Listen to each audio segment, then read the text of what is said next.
Hebdo, toute l'actualité du sport automobile.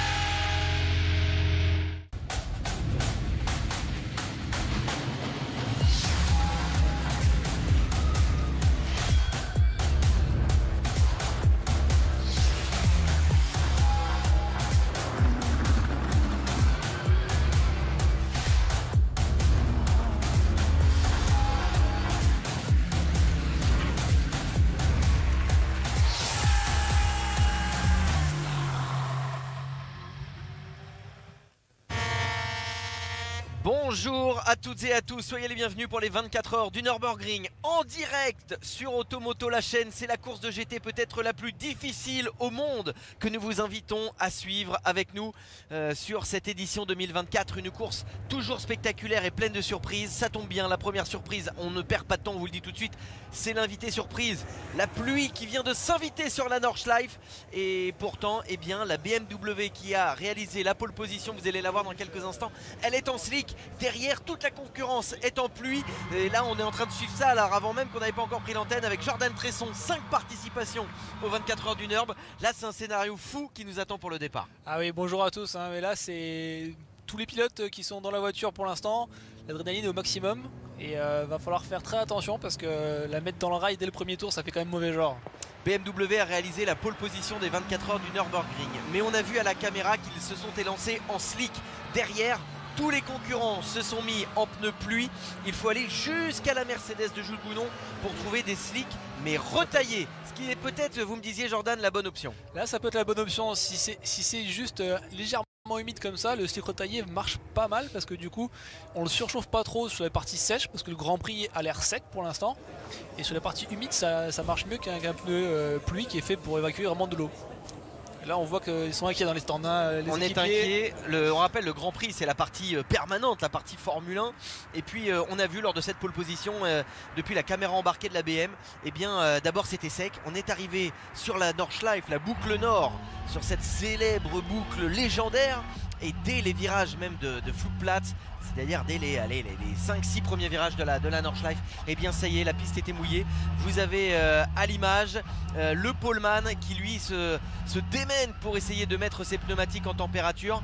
Mais là ça va être une très grosse... ouais, voilà, on est prêt peut-être à mettre des pluies. Ouais, on est prêt. Parce que là ça va être très compliqué pour cette BMW. Ouais, c'était le pari mais pas payant visiblement pour l'instant et du coup ils vont pas un arrêt au stand dès le début de course. Alors normalement selon le règlement qu'on connaît Jordan, il était censé se laisser glisser à la fin du groupe, à la fin du peloton pour être autorisé à rentrer au stand. Peut-être va-t-il finalement le faire depuis la pole et prendre une pénalité du côté des stratèges, on a peut-être calculé.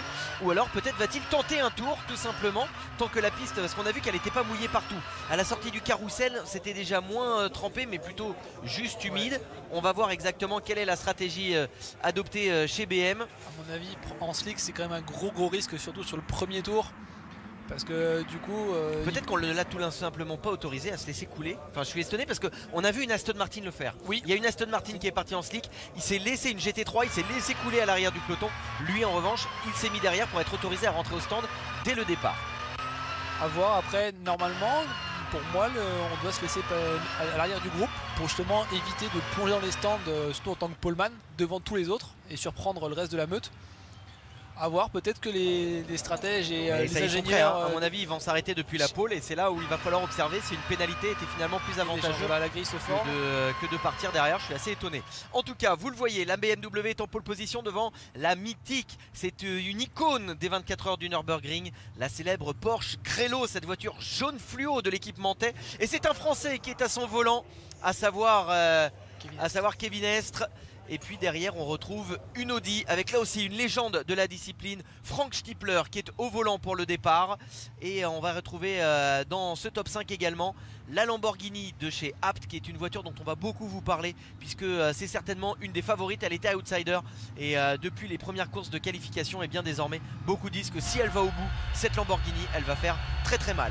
On est dans les derniers virages et nous voilà à la sortie de Tiergarten pour dans quelques instants s'élancer le départ des 24 heures du Nürburgring 2024 sous une pluie surprise donc au moment du départ. Et le voilà donc le pilote BMW qui va se glisser dans la ligne des stands. On verra comment cette procédure est donc admise. Les feux passent au vert et c'est parti avec donc la Porsche Grello qui emmène le peloton pour les 24 heures. Ils sont 4 ou 5 à rentrer, hein. Donc c'est parti en slick, là qui a tenté le slick, ils sont déjà dans les pit lanes. Et pas la Mercedes en revanche de Jules Gounon qui est resté en piste avec ses slicks retaillés. Boedi l'attaque d'ailleurs dès l'extérieur. Incroyable départ de la Mercedes qui vient de passer à la deuxième place. Maro Engel qui est au volant, hein. C'est pas Jules Gounon, c'est Maro Engel dans cette voiture. Là le slick retaillé, surtout sur le GP où c'est relativement sec, ça à mon avis ça va marcher. Et la mise en température hein, qui a dû également être plus facile avec le slick retaillé qu'avec des slicks purs. On rappelle d'autant qu'ils sont en pluie, hein. C'est aussi pour ça que cette Mercedes entre guillemets elle leur tourne autour, c'est parce qu'ils sont tous en pneus pluie. Exactement. Et un pneu pluie sur la piste sèche ça marche pas vraiment. Et voilà, et ouais, il leur tourne autour littéralement avec ces slicks retaillés Maro Engel. On vous l'avait dit que cette Mercedes... Est-ce que ça va passer avant le S Schumacher? Ouais, ça passe. Et Mercedes qui a donc peut-être fait le bon coup stratégique. Alors il est en slick retaillé, il est sur une partie sèche, forcément c'est lui qui a l'avantage. Mais que va-t-il se passer lorsqu'il va arriver sur des portions beaucoup plus humides? Il faut pour cela attendre. Vous le voyez, on est sur le circuit de Formule 1. Si vous découvrez les 24 heures du Nürburgring, on est sur un circuit de plus de 25 km. Comme l'aurait dit Fred Mako à notre micro l'année dernière, on fait la course sur une départementale de montagne lorsqu'on arrive sur la Nordschleife. Pour l'instant vous apercevez le château derrière. Eh bien on est sur le circuit permanent. Et là on va arriver en bas de votre écran au niveau du raccordement. Et là vous allez passer du circuit permanent à Azenbach, cette portion à Azenbach. Un grand gauche pour la Nordschleife, oui. Et là ce qui est intéressant sur la Mercedes aussi de Maro Engel, ça va être de voir. Ce qui est vraiment très important, c'est que le disque retaillé, il faut vraiment bien le chauffer maintenant. Mais parce là qu'il il l'a chauffé il va refroidir sur la partie plus humide. Donc il faut vraiment donner un maximum de chaleur tout de suite. Et là on vient de rentrer sur la Nordschleife. On est sur la Nordschleife et vous le voyez, le circuit est désormais 2 fois moins large. C'est la partie la plus difficile de cette course et pourtant eh bien c'est là qu'en plus la pluie s'est invitée. On va arriver dans quelques instants dans la portion humide et clairement ça va être peut-être un nouveau bouleversement au classement. On va regarder les écarts aussi, hein. Pour l'instant la Porsche est pointée à 2 secondes 2 de la Mercedes. Ce qui n'est pas énorme, hein. Non c'est rien du tout. Surtout quand c'est mouillé comme ça peut fondre sur même pas un secteur. Un mot sur les qualifications, hein. On avait une BM devant une Porsche, devant une Audi, devant une Lamborghini. Et il faut savoir que le top 5 des qualifications se tenait en, tenez-vous bien, 5 dixièmes de seconde pour un tour en 8 minutes 16. C'est vraiment incroyable comme les écarts étaient faibles. Le niveau est extrêmement élevé et c'est la BMW de l'équipe Roveux qui met la pression derrière avec Augusto Farfus à son volant. On rappelle que cette année il y a des invités encore plus prestigieux dans cette course et pour cause. Depuis cette année les 24 heures du Nürburgring ont été intégrés à l'IGTC qui est une coupe du monde GT. Dans cette IGTC vous allez retrouver par exemple les 24 heures de Spa, les 12 heures de Bathurst ou encore les 8 heures d'Indianapolis. Et bien sûr donc depuis cette année c'est 24 heures de Spa. C'est parti pour le deuxième groupe. Là on va y retrouver principalement les Cup 2, c'est-à-dire des Porsche Cup. Et vous avez vu que là encore beaucoup de voitures avaient fait le choix de rentrer au stand. On va également y retrouver les GT4. Oui, GT4 et tout ce qui est apparenté GT4, donc la classe SP8T où il y a beaucoup de M4, GT4 aussi modifiés. On a aussi les Cayman Cup, hein. Quelques-uns. Oula, joli drift dès le départ, le pneu arrière n'était pas assez chaud. Hein. Cette catégorie Cup 2 qui est toujours très impressionnante.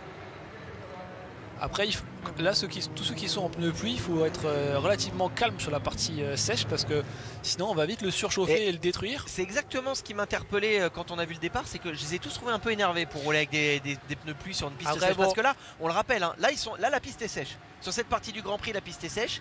On le rappelle, pour ceux qui découvrent les 24 du Nürburgring, le circuit fait, tenez-vous bien, 25 km, plus de 25 km même. Donc il y a toute une partie au nord qui en fait pour l'instant est sous la pluie, c'est la partie nord, hein, du circuit qui est sous la pluie. Et la partie sud, là où on retrouve la partie Grand Prix, elle est sous le sec. Oui. Et là du coup, est-ce que la pluie va arriver sur le partie Grand Prix aussi, ou alors est-ce que du coup ça va sécher, l'averse est passée? C'est ça qui fait le charme des grands circuits aussi, hein. C'est un peu comme Le Mans, il peut pleuvoir à un endroit et que ça soit totalement sec à un autre endroit.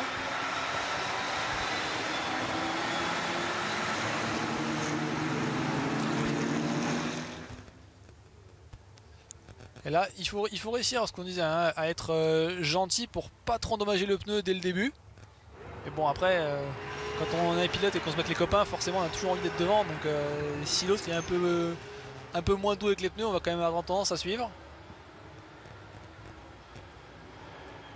Et voilà, là on voit les essuie-glaces sont sortis. C'est légèrement gras ici. Et nous revoilà sur la partie.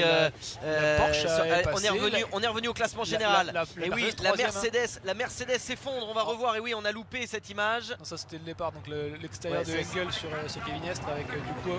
Il croise la trajectoire. Hein, c'est très bien joué, mais avec les pneus slick retaillés, il avait forcément beaucoup plus d'adhérence que Kevin Estre dans la Porsche jaune fluo avec ses pneus pluie. Mais là, au moment où on se parle, la Porsche de Kevin Estre a repris les commandes. Deuxième, il y a Mercedes, elle est où Mercedes? Ah, on revoit les images. Et oui, vous voyez, hein, là il pleut, on voit l'eau se lever. Et là clairement on est à Ramberg, hein, donc c'est dès l'entrée de la partie mouillée où il y a vraiment voilà, l'énorme différence entre les cycles taillés et les pneus mouillés. Kevin Estre, là du coup c'est l'inverse, c'est lui qui tourne d'auto ce coup-ci. Et c'est parti pour le troisième groupe. Là on retrouve principalement les Caïmans. Hein. Il est en Cup 3. Et puis après c'est toutes les plus petites voitures aussi, les V4, V5.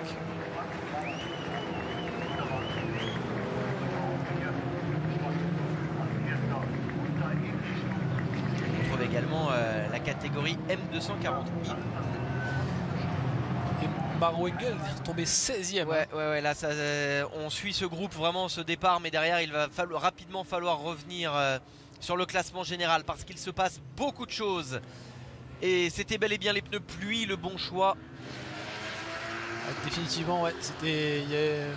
Là on a la réponse. C'était le bon choix, c'était le pluie et pas autre chose. Parce que des fois, il peut y avoir deux choix qui se valent à peu près. C'est-à-dire que le stick retaillé ou le pluie ou l'intermédiaire, des fois, selon les équipes aussi, ça peut être équivalent sur un tour entier avec des secteurs plus compliqués selon le type de pneu. Mais là, clairement, le pluie a largement l'avantage.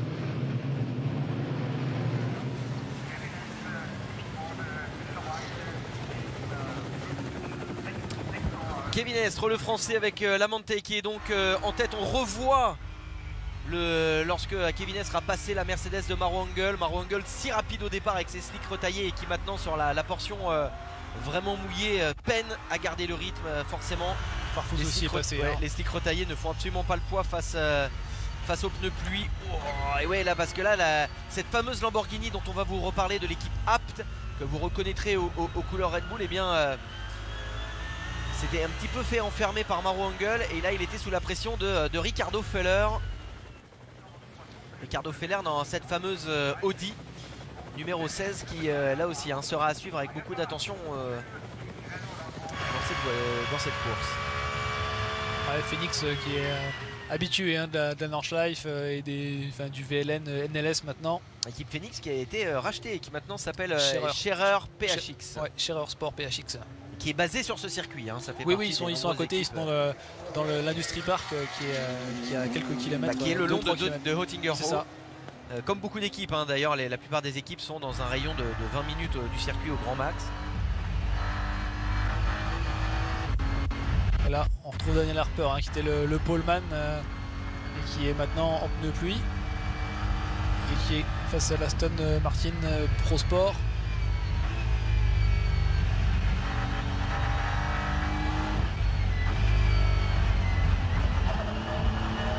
On voit bien le changement de trajectoire. Ici, on rappelle sous la pluie, en général, la trajectoire extérieure marche mieux. Il y a moins de gomme, donc moins glissant. Et il attaque. Un sacré écart. Kevin Estre et Guto Farfus qui sont envolés par rapport à Ricardo Feller. Qui visiblement a passé la Lamborghini de Marco Mappelli. On avait vu tout à l'heure qu'ils étaient en train de se battre en doublant Maro Engel. La Lamborghini qui peine un peu là, qui est maintenant sous la menace de la Ferrari championne en titre. On rappelle que l'année dernière c'est la Ferrari qui a remporté ses 24 heures du Nürburgring. C'était la surprise pour la première année de la F296 à Verzeifen. Ouais, c'est très bien joué. Wow. Et là, je peux vous dire que faut y croire, parce que alors, là, il y a le rail en face. Hein. Alors, faut y croire d'autant plus, et vous allez me confirmer, Jordan, que c'est un toboggan. Là, la piste, elle descend, c'est une descente de ski à cet endroit. Ça descend fort, ouais, ça descend fort. On est sur du 7-8% de descente.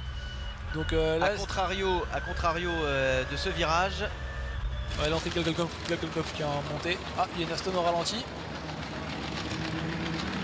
Et là, qui est celui de Valkenhorst, je pense. De toute façon, les Aston en GT3, il n'y en a que 3. Hein.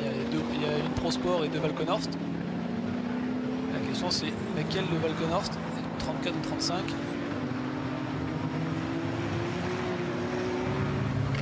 La 34. Ah, il a crevé à l'arrière gauche.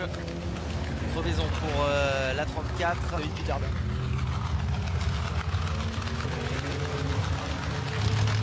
Avec de mémoire une team aussi dessus. Ça arrête pour Christopher Haas.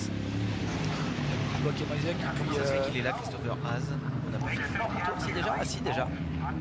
Ici, on a déjà fini le premier tour. Et Christopher Haas qui était en train de sombrer au classement, qui je pense était en slick retaillé. Il y a des chances, ouais. De toute façon, Maro Engel aussi, du coup, a forcément suivi. Hein. Parce qu'il y a des fois, si on est allé une petite dizaine de secondes au tour, on va pouvoir se dire ça va vite évoluer et ça devrait, on devrait s'y retrouver. Mais là, clairement, il y a beaucoup trop d'écart. Je pense que Engel a perdu plus d'une minute sur le premier tour. Sur le pointage où on l'a, il a déjà plus de 30 secondes.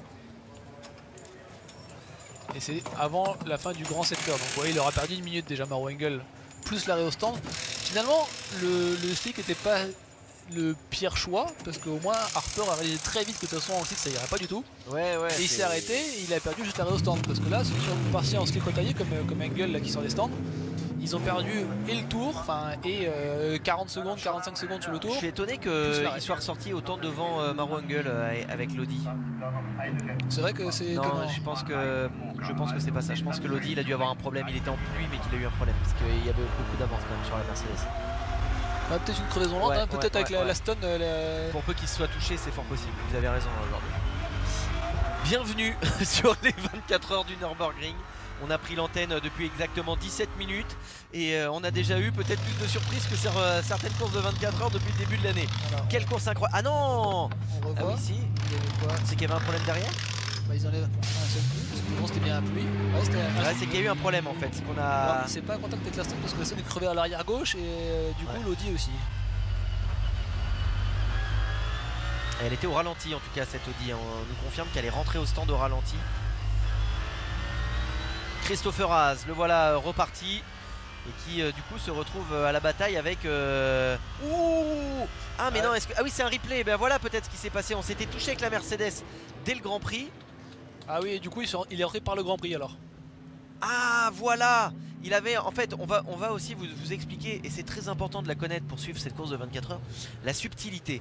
Lorsque vous faites le circuit Grand Prix, vous avez le choix. Théoriquement, vous prenez la Nordschleife, vous partez sur la gauche et c'est parti pour 20 km de plus. Mais si vous avez un problème sur le Grand Prix, vous pouvez plonger dans la ligne des stands. Vous perdez tout le temps que vous avez passé sur le Grand Prix. En gros, vous reprenez votre tour à zéro, pour résumer. Et c'est ce qui s'est passé. Il s'est touché avec la Mercedes, il a dû sentir une crevaison ou une vibration. Et il a plongé dans la ligne des stands plutôt que de se lancer dans les 20 km de Nordschleife et d'éviter d'avoir un problème pendant les 20 km. Il a perdu le tour du Grand Prix, donc ça c'est poubelle. Mais au moins, vaut mieux perdre une minute à la poubelle que perdre 14-15 minutes, parce que lorsque vous faites la Nordschleife au ralenti et que vous avez un problème, ça peut vite durer un quart d'heure. J'ai heureusement jamais eu droit, mais faire un tour complet au ralenti avec une crevaison, c'est pas un plaisir, je pense. Alors moi l'année dernière, moi je peux vous le dire, mon coéquipier donc a eu un problème. Il s'est retrouvé en slick, le pauvre, il s'est retrouvé, ça m'est arrivé aussi, il s'est retrouvé en slick sous la pluie et en contact avec le mur à Hasenpark, qui est donc le troisième virage de la Nordschleife. Derrière, il est rentré au ralenti, il a mis 18 minutes. Alors on était sur une M2, on n'était pas sur une GT3, mais au bout du compte, quand vous roulez au ralenti pour ramener la voiture au stand, vous roulez au ralenti et il a mis 18 minutes. Et puis en plus c'est vraiment dangereux, hein, parce que du coup tout le monde déboule à pleine vitesse, même s'il y a les drapeaux blancs pour prévenir que vous êtes au ralenti devant. C'est pas un moment qui est agréable de devoir rentrer à petite vitesse. Daniel Kalvitz avec la Ferrari qui est en train de chasser la Lamborghini. La Lamborghini qui a la peine, hein, sous la pluie. Alors on voit la crevaison de l'Aston. Cette Lamborghini qui a failli gagner la première V1. On a eu un superbe photo finish en NLS1 qui est la première course nationale. On vous reparlera d'ailleurs du championnat national parce que c'est quelque chose. Et vous voyez, il est toujours pas rentré avec la Stone. Hein. Quand on vous parlait de presque 20 minutes de calvaire, eh bien il n'est toujours pas rentré avec son Aston. C'est extrêmement long pour cette voiture. Alors heureusement pour lui, le pneu est parti, donc il délamine pas tout en lambeaux pour abîmer toute la carrosserie en plus. Mais là, c'est très long. C'est terrible parce que sur 24 heures, c'est un retard que vous pouvez potentiellement pas rattraper. Ah bah oui, on va également vous préciser déjà une autre spécificité de cette course qui est unique au monde. C'est une course comme aucune autre. Le circuit fait 25 km, il n'y a pas de safety car. Le circuit est beaucoup trop long, il faudrait beaucoup de groupes de safety car, d'autant que du côté des organisateurs des 24 heures du Nürburgring, on considère que vous savez cet esprit un petit peu plusieurs safety cars comme au Mans, on a pu avoir au Mans, et bien on estime que c'est parfois discriminatoire pour certaines équipes. Donc on a ce qu'on appelle des zones de double yellow, de double drapeau jaune. En fait vous avez ce qu'on appelle un code 60. Alors vous allez avoir, s'il y a un incident, c'est-à-dire juste on va dire un morceau de voiture sur le bord de la piste, vous allez avoir un double jaune. Donc il va être tout d'abord, vous allez avoir un drapeau jaune, et on sait lorsque vous passez le permis, ça on va vous expliquer juste après, lorsque vous passez le permis, on vous apprend que dès qu'il y a un drapeau jaune, potentiellement derrière vous avez un double jaune. Le double jaune, vous êtes obligé de vous mettre à 120 km/h. Et lorsque vous êtes dans ce code 120, derrière, vous allez avoir potentiellement un panneau violet avec une croix blanche avec marqué un gros 60, et là vous devez descendre à 60 km/h. C'est ce qui fait office de safety car, on va dire, de neutralisation lorsqu'il y a un accident. Parfois vous allez avoir une zone de code 60 pendant 1 heure, 1 heure et demie, 2 heures. Moi je sais que ma dernière VLN que j'ai faite l'année dernière pour mon permis, on a eu un code 60 pendant 2h45 parce qu'il fallait réparer un rail. Mais la course continuait, donc nous on roulait, puis on se passait le relais, on disait bon bah tu sais, d'ailleurs je crois que c'était à Asenbar au tout début de la Nordschleife, voilà, on prenait la piste, on savait qu'on ferait déjà pas de bon chrono parce qu'on avait un code 60 pendant à peu près 15, 18, 20 secondes, voire 30 secondes. Des fois, quand il y en aura, on verra tout le monde en GT3, s'il fait sec évidemment, qui va tourner en 10 minutes ou des choses comme ça. Mais voilà, c'est parce que la piste est neutralisée par endroits. Et c'est vrai que ça fait partie des spécificités. Et donc pour être bien à l'aise avec ces spécificités là, tous les pilotes en piste, peu importe, hein, ex-pilote de Formule 1 ou alors le boulanger qui veut se faire la course de sa vie, c'est pareil pour tout le monde. Vous passez 2 permis. Vous avez d'abord le permis B. Donc celui-ci vous le passez vous allez le passer, il y a deux options, ou alors vous roulez dans la série inférieure qui s'appelle la RCN. Il vous faut dans tous les cas au minimum 15 tours de RCN. Donc ou vous faites une RCN tout seul, puisqu'une course de RCN dure 15 tours, donc ou vous faites une course tout seul, ou vous en faites 2 à 2, et puis voilà. C'est ce que moi par exemple j'avais fait avec Valentin, mon coéquipier, Valentin Belgi. Et après, donc là vous avez le permis B. Si vous ne voulez pas faire de RCN, vous pouvez aussi faire un stage derrière un moniteur. Donc ce qu'ils appellent le training course. Là vous allez faire 8 tours derrière un instructeur, et ensuite vous allez faire 8 tours tout seul. Et là vous aurez votre permis B. De là vous pouvez rouler en NLS, ce qu'ils appellent aussi VLN, enfin ce qui s'appelait VLN. Et là vous devez faire, alors là ça change tous les ans. La réglementation 2024, c'est que vous devez avoir 18 tours en course sur minimum 2 courses, sans pénalité, sans excès de vitesse dans les doubles jaunes et sans pénalité dans les stands. Voilà, c'est la raison. Et là, une fois que vous avez fait vos 18 tours sans pénalité, là vous êtes permis A, et là vous avez le droit de rouler dans les GT3. Et aux 24 heures aussi. Et aux 24 heures. Alors les 24 heures, vous pouvez rouler au permis B maintenant. Ah maintenant c'est permis B, d'accord. Maintenant vous avez le droit, mais sur les voitures permis B, pas sur les voitures permis A, évidemment. Et donc la distinction se fait alors c'est tout un calcul en fonction des chevaux, du poids de la voiture. Mais en gros, considérez que vous roulez. Moi je sais que nous on roulait sur une M240i, c'était la plus grosse voiture permis B. C'est avec cette voiture qu'on a passé les permis et qu'on envisageait peut-être de faire les 24 heures. Et là vous voyez, drapeau blanc. Vous pouvez aussi passer à fond et doubler une dépanneuse. J'imagine que vous l'avez expérimenté un sacré paquet de fois. Dépanneuse, ambulance aussi des fois. Ambulance, ouais. Je voulais pas être tout de suite. Oui, ouais, c'est moins réjouissant, c'est sûr. Parce qu'une fois, oh là là, ouais, on perd des morceaux de carbone. Est-ce que ça a touché ou Non, je pense que c'est l'Aston qui est de Oettinger et qui perd des morceaux. Il y a l'Aston Martin, vous allez voir, il va doubler l'Aston, et là, c'est l'Aston qui perd des morceaux. Et au final, l'Aston a déjà perdu plus d'un tour. Hein. Ouais, c'est terrible. Donc pour la victoire, c'est déjà à oublier. On essaye en tout cas de vous faire découvrir cette course unique au monde. Soyez les bienvenus sur les 24 heures du Nürburgring édition 2024 avec la pluie qui s'est invitée dans le Tour de Chauffe. Quel scénario absolument incroyable, qui a donc vu la BMW qui avait réalisé la pole position s'élancer en slick et finalement choisir dès le début de rentrer au stand. Grand bien lui prenne puisque Dan Harper a déjà repris la 10e place de cette course. La perte de temps était finalement très minime et vous le voyez, il est ici, il est sur un rythme tonitruant, il est en train de remonter comme une balle. Ouais, c'est vite hein, parce que là du coup il double la Porsche Falcon. Mais il a perdu 43 secondes, voilà. Il est dans le même rythme que Kevin Estre. Ce qui est quand même beaucoup moins du coup au final que Maro Engel et tous ceux qui sont partis en slip retaillé.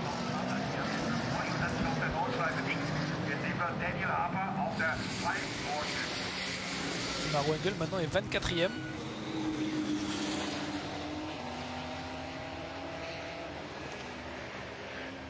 Et Farfus a passé Kevin Estre.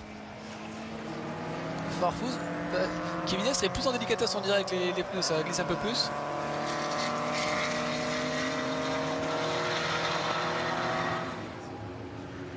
Ah, on va revenir dans le trafic là. Farfus du coup arrive sur les premières terres à terre. Vous êtes déjà très nombreux à interagir avec nous avec le hashtag 24H.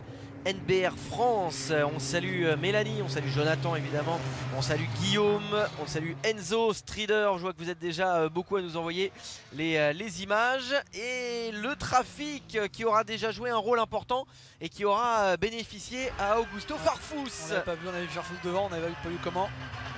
Il s'est fait enfermer de l'extérieur pour le caïman. Ouais, il voulait faire l'extérieur et puis il n'était pas sûr que le caïman l'ait vu. Et en fait la piste est toujours sèche hein, sur le Grand Prix. Oui, et du coup Kevin je pense a voulu être très très propre pour ne pas trop abîmer ses pneus pluie. Et je pense qu'il s'est mal compris dans le trafic. Il a pensé qu'il ferait l'extérieur. Et le caïman est resté un peu au milieu de piste. On ne sait pas s'il a raté la corde ou s'il voulait rester là. Et du coup après Kevin n'a pas insisté pour pas aller au contact non plus.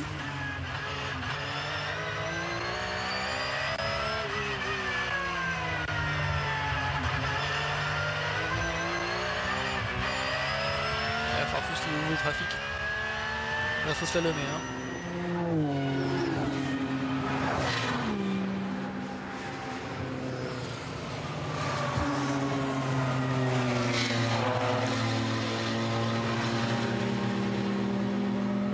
Et alors vous êtes déjà nombreux à nous poser la question, on peut d'ores et déjà vous donner la bonne nouvelle.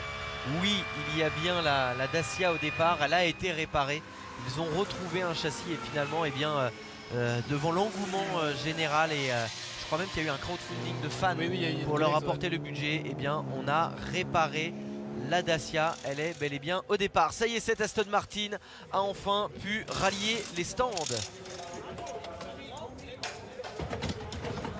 Alors on voit bien, ah oui, le pneu c'est quand même de laminé, il n'est pas tout sorti de la jante.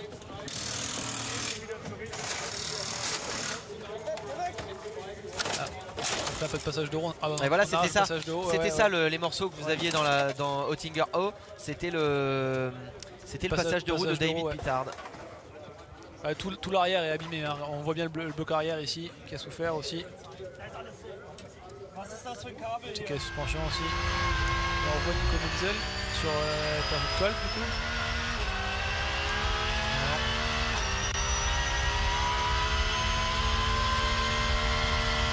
Du coup, il y a une BM de chez Rose pour passer et qui fait l'autre Porsche dans la foulée, hein, on dirait. Et là, pour en revenir juste à l'Aston, rendez-vous compte, David Pittard qui a gagné l'année dernière avec Fricadeli et qui là se retrouve avec déjà toutes ses chances de victoire perdues dès le premier tour. Ah oui, mais là c'est terrible. Hein, c'est clair qu'on roule pour le principe, on va dire, parce que mais on sait qu'il n'y a plus rien à jouer. Lucas Stolz qui passe à ce match 35, c'est en Pro de chez Valkenhorst. Ouais, Farfus qui c'est Kevin Estre qui a repris les commandes. Quelle bataille entre Porsche et BMW. L'année dernière, Porsche avait perdu très tôt hein, ses chances de victoire. Enfin, non, pardon. Grello avait perdu ses chances de victoire très tôt dans la course. Et bien, c'est pas compliqué. Farfus, il se fait avoir de la même manière que Kevin tout à l'heure. Exactement, ouais, c'est dans le trafic aussi. Farfus voulait faire extérieur sur le Caïman. Le Caïman a pris un petit sous-virage sur la trajectoire. Il a élargi un peu. Et du coup ça a bloqué un peu Farfus sur l'extérieur et Estre est passé à l'intérieur. Ça c'est tout un enchaînement que j'avais, on parlait de nos virages préférés à Denver Force. C'est compliqué, enfin, maintenant que le vibreur a changé, hein, juste avant il y avait un vibreur sur le gauche sur le sommet de la crête qui était très rapide et qu'on pouvait prendre allègrement. Cette année ils l'ont vraiment fort rehaussé, ils ont tout refait et du coup c'est plus la même maintenant. On va rappeler Jordan qu'avant de devenir une des références de la Nordschleife avec 5 participations en 24 heures, oh que ça a été chaud pour un peu. On va également rappeler que vous êtes issu de la GT Academy. Voilà, vous vous êtes révélé grâce à Gran Turismo et on aura l'occasion de revenir sur votre parcours parce qu'avec en ce moment le film qui est sorti et qui est évidemment très populaire, beaucoup de téléspectateurs ont des questions. Et évidemment, est-ce que la Nordschleife est réaliste sur Gran Turismo? On peut déjà vous dire oui. Hein. Oui, clairement. Au-delà de votre parcours, moi je peux dire que mon coéquipier avait tout appris sur Gran Turismo et il était très calé. Donc, mais c'est intéressant de voir parce que c'est une des courses où il y a beaucoup de préparation en sim racing et il faut justement, le Gran Turismo est une des références. Même si maintenant il y a eu la Nordschleife qui a été rescannée et intégrée à Assetto Corsa Competizione. On voit le train dans le trafic hein, là. Ouais, là je peux vous dire, là c'est dur pour les GT3, mais c'est aussi dur pour les petites, hein, pour avoir eu l'occasion. Vous avez l'expérience grosse voiture, Jordan, évidemment, pilote professionnel. De mon côté, M240i l'année dernière, je peux vous dire que là, quand j'étais dans la remontée, c'était juste un cauchemar là. Tout ce qui était Kesselchen et Mout-Curveux, quand je voyais les GT3 arriver derrière, c'était pas marrant. Et encore, là, l'avantage que les petites voitures ont, c'est que la pluie, ça crée des écarts un peu plus grands que sur le sec. Des fois, sur le sec, vous aviez 5-6 voitures qui passent comme ça, et vous en voyez une dans le rétroviseur, mais il y a tout le monde derrière. Et quand on vous dit que la piste n'est pas large, j'ai quand même un souvenir dont j'avais parlé l'année dernière. Avec la M240i, je vois la Ferrari de Fricadelli. Ah ben non, je n'avais pas parlé parce que c'était après les 24 de l'année dernière, donc je vous le dis. Oui, non, parce que c'était en octobre, sur ma dernière VLN, je vois la Ferrari de Fricadelli arriver dans mes rétros. Je me mets un peu sur la partie gauche de la remontée, juste avant Mout-Curveux. Et là, la Ferrari me passe, mais il me tasse. Et je peste dans le cockpit. J'ai 2 roues dans la terre, je reviens sur la piste, en fait lui se rabat devant moi et je vois de la terre sortir de son extracteur. Et pour vous dire la piste à quel point elle est pas large, et bien en fait on était tous les deux roues dans la terre. C'est vous dire à quel point c'est parfois complexe de s'en sortir sur cette piste. En tout cas celui qui s'en sort bien c'est Kevin Estre, le français au volant de la Grello. En tête, 4 dixièmes devant Augusto Farfus, Porsche et BM qui se livrent un fantastique duel et qui ont creusé un écart absolument exceptionnel. Ils sont 23 secondes devant la première Audi qui est en 3ème position. Et Harper qui se fait bouchonner là, un peu par alors Bird est juste devant avec la Mercedes, mais surtout par Denis Solsen avec la Porsche. Et c'est bien Frank Stippler hein, qui est dans la 16. Tout à l'heure on a eu une petite erreur de transpondeur.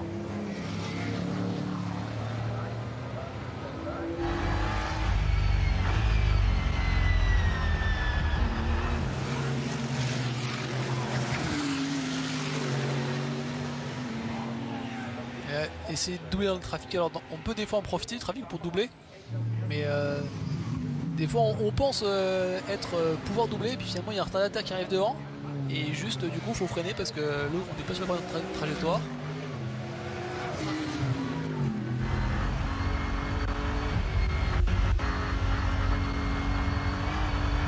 En tout cas la BM de Harper hein, du team RMG a du rythme, hein. On voit que il a fait le mauvais choix au départ, mais en tout cas c'est vite maintenant et elle est clairement bouchée par la Porsche de Denis Solsen.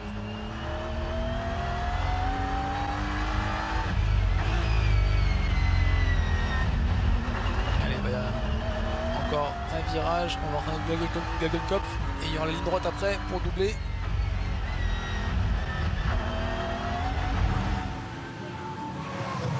Alors on va arriver dans la ligne droite. Harper va se mettre à l'aspiration. Est-ce qu'il va pouvoir déboîter et rester devant? Ah, il remonte fort, hein. Il remonte très fort Harper. Alors quel plus de Vmax entre la BM et la Porsche?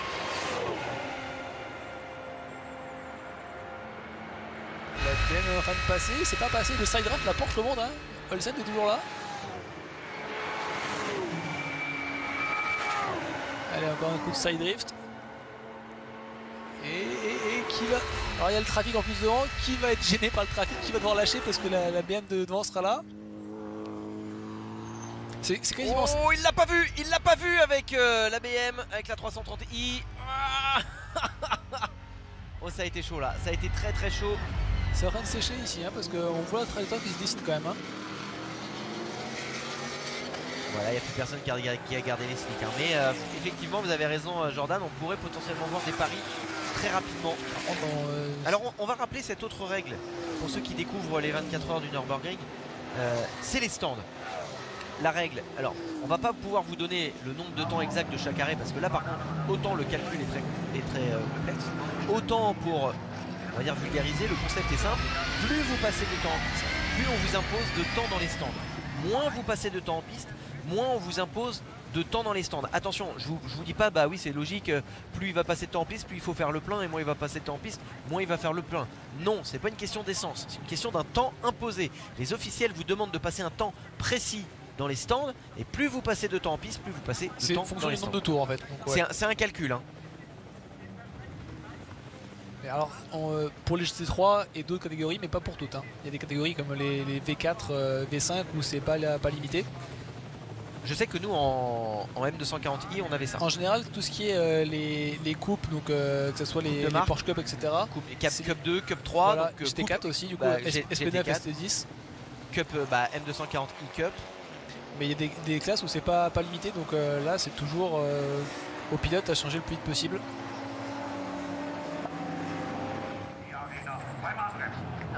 On voit le dépassement de Harper sur Olsen. Olsen qui s'est fait prendre aussi par la Mercedes derrière de Hubert Haupt. Ouais. Hubert Haupt, le patron de l'équipe HRT. Et pourtant il a essayé d'aller se coller au mur, hein, Dennis Olsen à l'expérience. Ah bah là Harper il allait pas à l'intérieur c'est sûr. Hein. Et ça n'a pas suffi, hein. Il était mieux ressorti avec la BM. Ah, il a fait extérieur puis après. Là ici il a bien ralenti au point de camp pour se faire recroiser. Hein. Il a bien là il l'a ralenti vraiment ici. fermé, c'était très bien joué. Et dans la foulée. Il est passé sur Bird aussi dans la foulée. Ah oui facile là. Il est remonté 6ème. Il est extrêmement rapide Dan Harper. Ça peut là, en tout cas. Et pourtant il a encore perdu 4 secondes sur les leaders. Sur Kevin Estre et Augusto Farfus qui ont, tenez-vous bien, 32 secondes d'avance sur Frank Stiefler. Là les deux leaders mais sont en fait sur un rythme absolument incroyable. Ils vont encore plus vite que Dan Harper qui va peut-être nourrir quelques regrets hein, pour l'instant sur ce début de course. Là c'est sûr. Mais c'était un choix, hein, c'était un pari, c'est pneus slick. C'est sûr que c'était pas le bon choix. Après bon la course est longue, hein. C'est vrai que 40 secondes c'est pas négligeable hein, quand on voit aujourd'hui. À quoi ça se joue des fois, des 24 heures qui se jouent à quelques secondes. Ça peut compter en fin de course.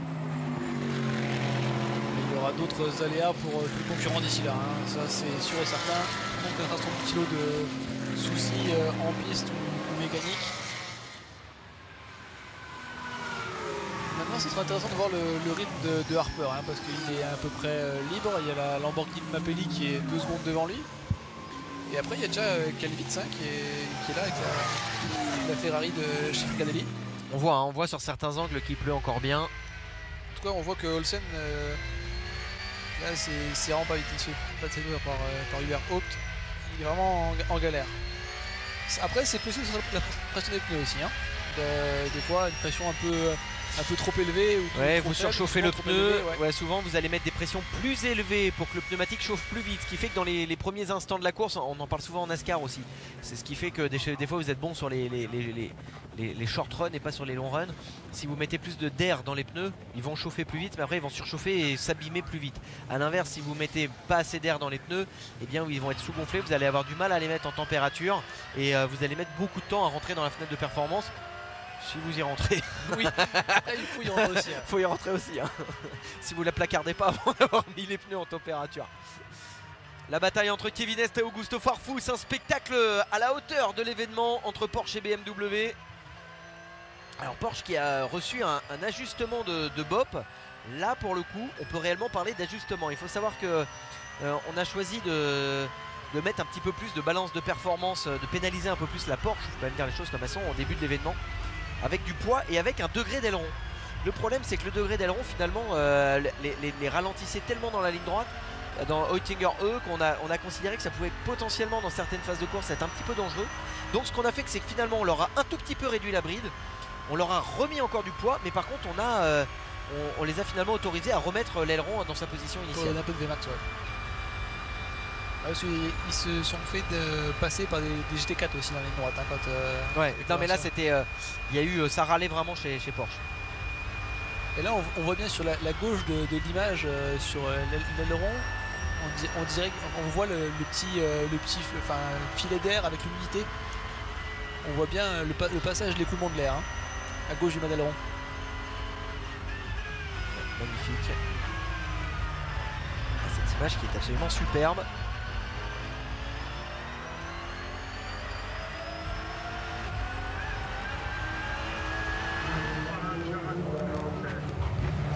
La mythique Grelo qui court après une nouvelle victoire. L'année dernière, c'est une autre équipe mythique qui s'était imposée. L'équipe de Klaus Haberlein avec sa Ferrari. Tout le monde pensait qu'elle n'irait pas au bout. Et bien si, elle a été au bout et elle s'était imposée. Et pourtant, eh bien, cette équipe Fricadelli n'a conservé que Felipe Ferdan-Lazer dans son équipage. Il n'est pas forcément celui qui avait fait le plus de tours dans la voiture l'année dernière. Non, mais c'est quelqu'un qui a l'expérience du GT3. C'est un pilote maison, voilà. c'est le pilote maison. Mais Earl Bamber n'est plus là. Bon, Earl Bamber, j'allais dire, il est en... Parce qu'il y a de l'IMSA ce week-end. Faut aussi bien comprendre que ce week-end, il y a le championnat américain d'endurance, l'IMSA que vous suivez sur Automoto la chaîne, qui roule à Détroit. Donc forcément, il y a des pilotes comme Mathieu Jaminet, par exemple, qui n'étaient pas dispo. Oui, ça dépend après des constructeurs, des programmes prioritaires. Et là on a vu Dan Harper qui a passé Mapelli sur la Lamborghini de chez Abt.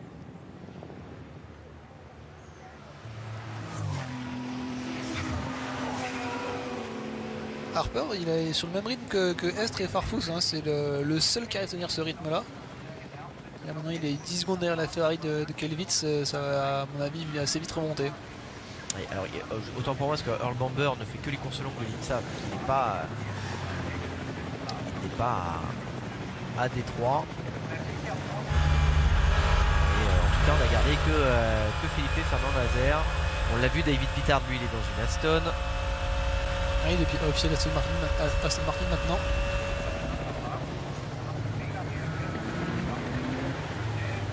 Alors on voit le dépassement de Harper sur Mapelli. Oh, le bel extérieur. Et Nicky Kepler lui en revanche il est bien à Détroit dans la Corvette. Juste pour terminer avec les vainqueurs de l'année dernière.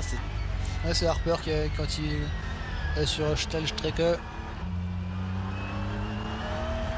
Stardal qui va passer l'extérieur sur Mapelli. Propre. Et là on voit Nico Menzel qui est aux prises avec Denis Solsen peut-être. Ouais, c'est toujours non, Denis c'est Patrick Kolb.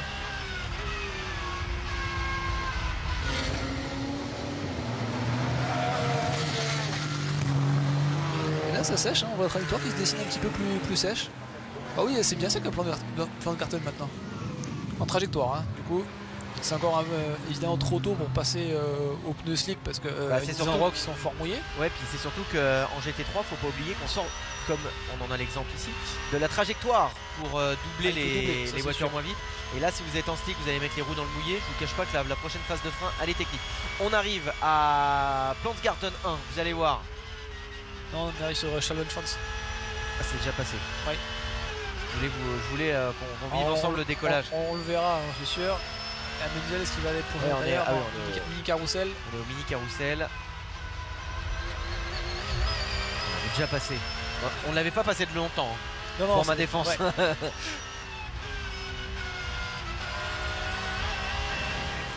Et là aussi, Harper est déjà revenu sur Kelvitz. Incroyable. Incroyable, Dan Harper qui est en train d'aller chercher la 4e place. La 3e va pas être bien loin parce qu'au rythme où il est, Stippler à mon avis il va encore tenir un tour. Il est à 10 secondes quand même, hein. Il est à 10 secondes de Frank Stippler. Oh, un tour. Non, au rythme où ils sont. Ouais, c'est ça. Ils sont 10 secondes au tour plus vite, ce qui est assez étonnant. 10 secondes, c'est quand même énorme. C'est énorme, mais après sur la Nordschleife, surtout sous la pluie. Sous la pluie, c'est quand même beaucoup plus, on va dire technique au niveau même mise au point parce que les teams ont quand même moins de repères que sur le sec. Et les pneus font vraiment une différence qui est assez énorme. Donc ce qu'on disait tout à l'heure, hein, c'est que 0,1 bar de différence à froid, ça fait des fois 0,25 à chaud. Et vous êtes dans la fenêtre de perfo du pneu ou en dehors. Et après c'est un cercle vicieux en plus que plus le pneu est chaud, vous glissez, et plus vous glissez, plus il chauffe, et plus il chauffe, plus vous glissez, et ainsi de suite. La BMW de la pole position entre les mains de Dan Harper qui, on le rappelle, a tenté le pari de s'élancer en slick, mais finalement, alors que les feux passaient au vert, il a plongé dans la ligne des stands, laissant la Grelo seule en tête au départ de cette course. Ils ont perdu 42 secondes exactement dans les stands pour mettre les pneus pluie sur cette BMW. Et depuis, eh bien, ils sont remontés à la 4e place. Ils sont en train de fondre sur Frank Stiefler. Ouais, Harper qui est le plus vite en course hein, sur le tour précédent. Et Olsen qui est toujours dans le dur hein, là, contre Lukas Stolz avec la MG Bilstein. Sur la traction il n'y a pas photo, hein, la MG est vraiment mieux sortie du carrousel.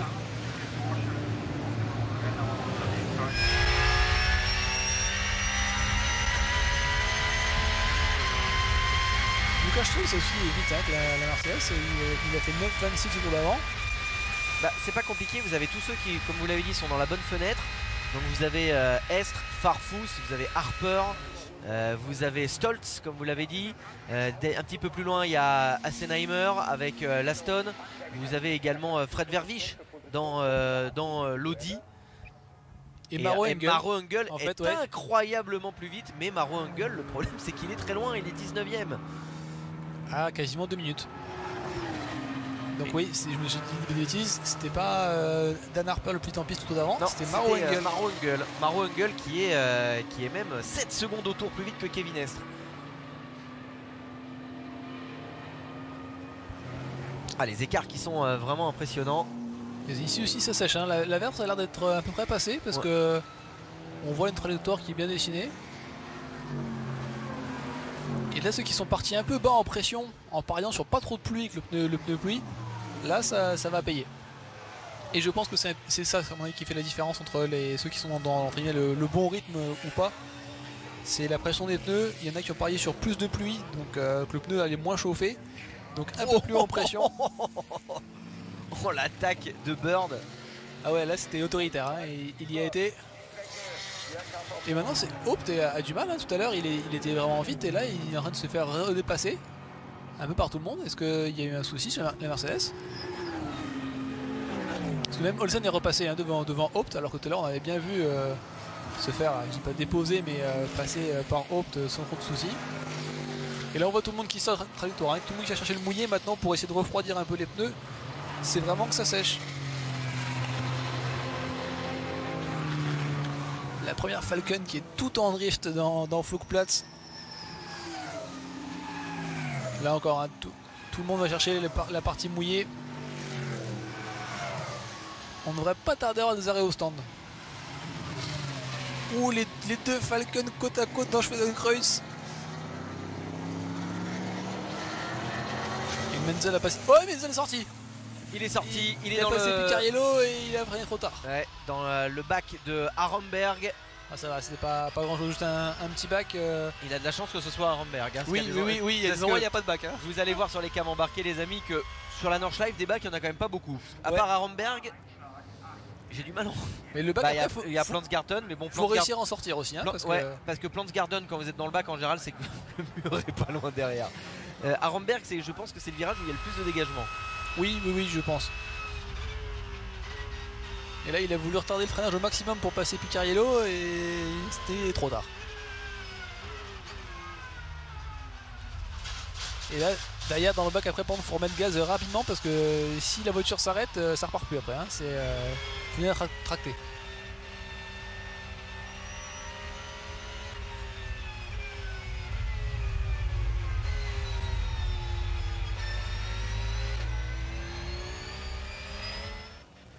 Ah bah c'est pas le seul qui a été justement, c'est quoi? C'est une Mercedes aussi qui est passée c'est la Mercedes de chez Schnitzelalm. C'est la GT3 de Marcel Marcevich qui était 19ème. Et là vous vous dites, oh, le gars il est calé sur toutes les voitures. En fait c'est l'équipe chez qui je roulais l'année dernière. T'as mis la reconnaître comme ça et puis... oh la voilà, la Dacia les amis. Et la Dacia est bien là.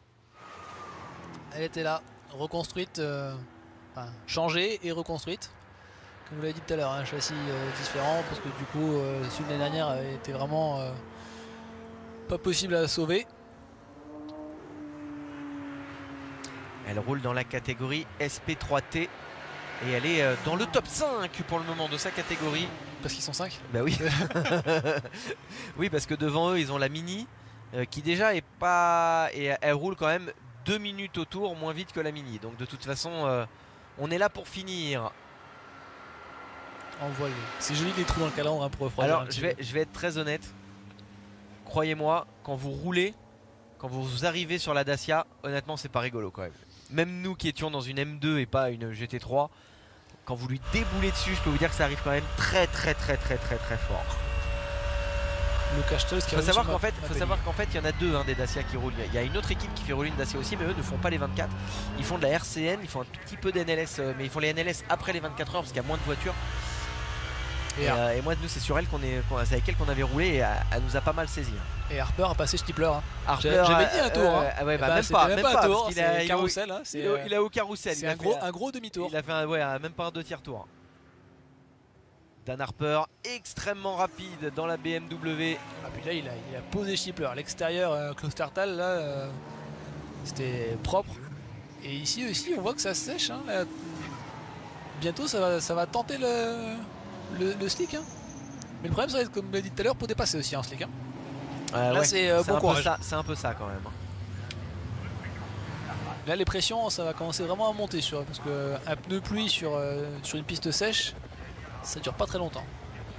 Là bien à l'extérieur on voit qu'il y a plus de grip à l'extérieur en traction. Oh là là, la différence impressionnante.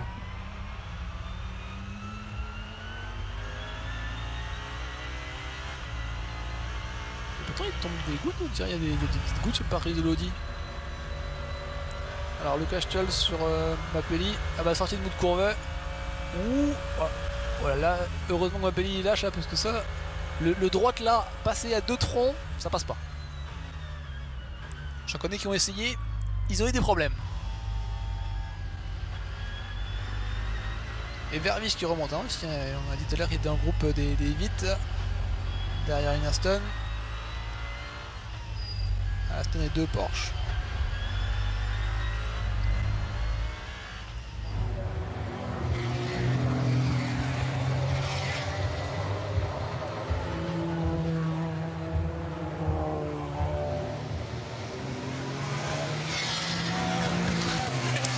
Puisqu'on vous a montré la Dacia, vous êtes également nombreux à nous demander où est l'Opel Manta de Volker Strisek, vous savez, avec la queue de renard. Avec la queue de renard. Malheureusement elle n'est pas là cette année.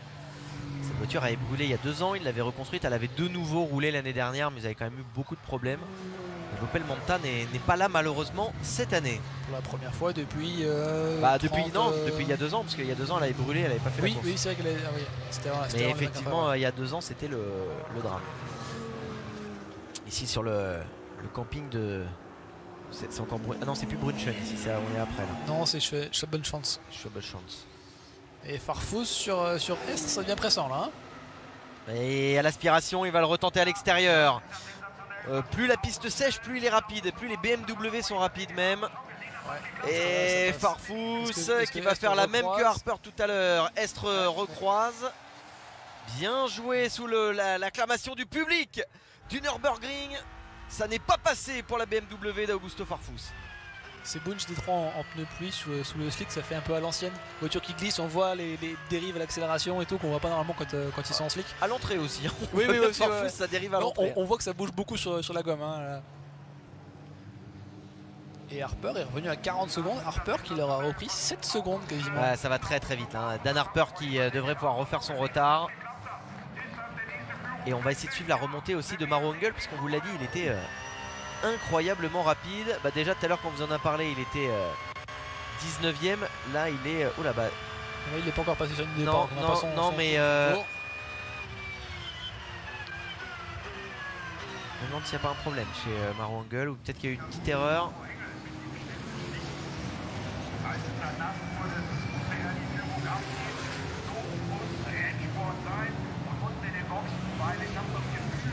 Est-ce que Engel ne serait pas dans les stands peut-être pour tenter un slick retaillé? Ouais, j'ai un doute parce que il était bien remonté au classement et il est en train de nouveau de chuter au classement, et ça pourrait expliquer pourquoi Maro Engel est en train de retomber. Kalvitz qui se fait passer. Non, il est 14ème. Non, c'était une erreur de live timing, Jordan. Oui, c'était une erreur de live timing. Maro Engel poursuit sa remontée fantastique, il est 14ème et il a roulé, tenez-vous bien, en 9-11 dans le dernier tour. Là où par exemple Kevin Estre a roulé en 9-19. C'est incroyable comme il est vite, Maro Engel. Estre il a fait 9-19, 999. Il était sous les 9. Oh là, c'était très chaud dans ce peloton. Ouais, le snap de l'Aston. Et la 17 vient de prendre une pénalité de 32 secondes visiblement. Si on a eu le message dessus. La Aston Martin Pro Sport.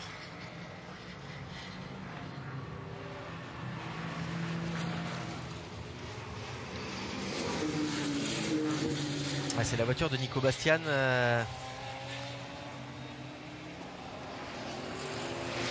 Dervish sur l'Audi qui est passé faire un petit tour dans l'herbe. Alors on a fait l'extérieur sur la 33, la Porsche Macan de Picariello. On a Frankie Bird, Dennis Olsen et Hubert Haupt dans les stands. Vous l'avez donc compris ce concept. Ils se sont arrêtés un petit peu plus tôt. On va essayer de passer moins de temps dans les stands. On joue ce qu'on appelle la track position, c'est-à-dire qu'on va essayer de repartir en piste en passant moins de temps dans les stands que les copains qui eux font un tour de plus. Et bien on espère remonter au classement. En revanche, et bien plus vous vous arrêtez tôt, et bien plus cela peut potentiellement vous contraindre à faire d'arrêt d'ici la fin de la course. Oui, et c'est vraiment c'est là où les stratèges doivent vraiment peser le pour et le contre. Là il faut peser aussi surtout pour la piste, c'est quel pneu on met, parce que est-ce que c'est pas un peu tôt pour mettre un slick retaillé? Est-ce qu'il vaut mieux pas faire un tour de plus en pneu pluie et tenter le slick après? Parce qu'en général, passer le slick retaillé, c'est vraiment compliqué. Hein. C'est pas un pneu qu'on va mettre, on va dire comme ça, entre deux. On va chercher à passer du pneu pluie au pneu slick directement. Et on voit que c'est bien sec là maintenant, il y a même un petit rayon de soleil.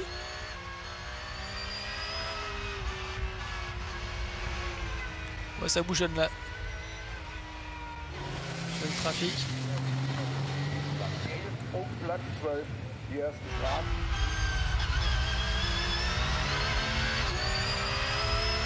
Allez, la revanche de Nico Menzel sur Picariello. On l'a vu tout à l'heure, hein, qu'il avait freiné un peu tard en le dépassant et qui est passé dans le bac. Il est revenu derrière. Est-ce qu'il va retourner au même endroit? Alors il va prendre l'aspiration. Il va se créer derrière. Est-ce qu'il va y retourner? Ce coup-ci, Picariello garde l'intérieur. Menzel va à l'extérieur et ça va passer pour Menzel. Ouais, Picariello l'a soulagé un petit peu. Il se remet derrière.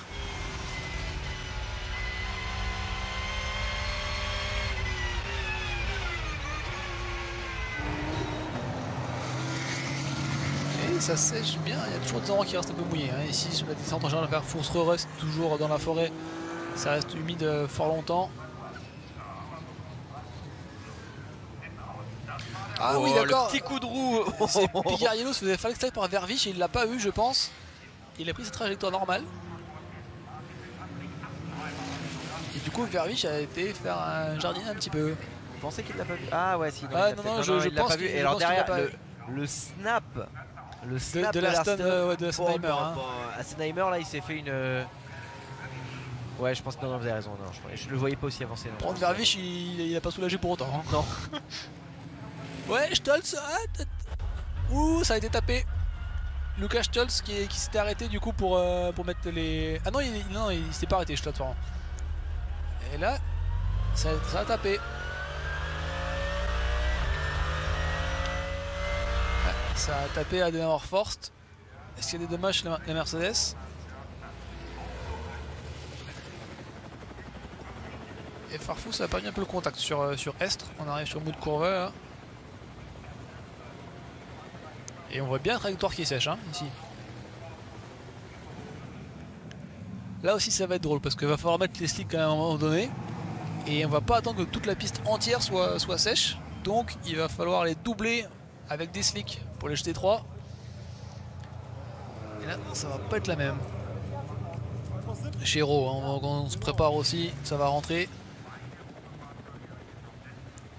Et là, une fois que tout le monde sera revenu en slick, une petite averse, histoire de... Voilà. Et on recommence. Et c'est possible puisqu'il y avait quand même pas mal d'orage autour du circuit. Hein. Ouais, je pense qu'il va repleuvoir. Hein, d'ici là, à mon avis. Enfin, à un moment, ça va repleuvoir.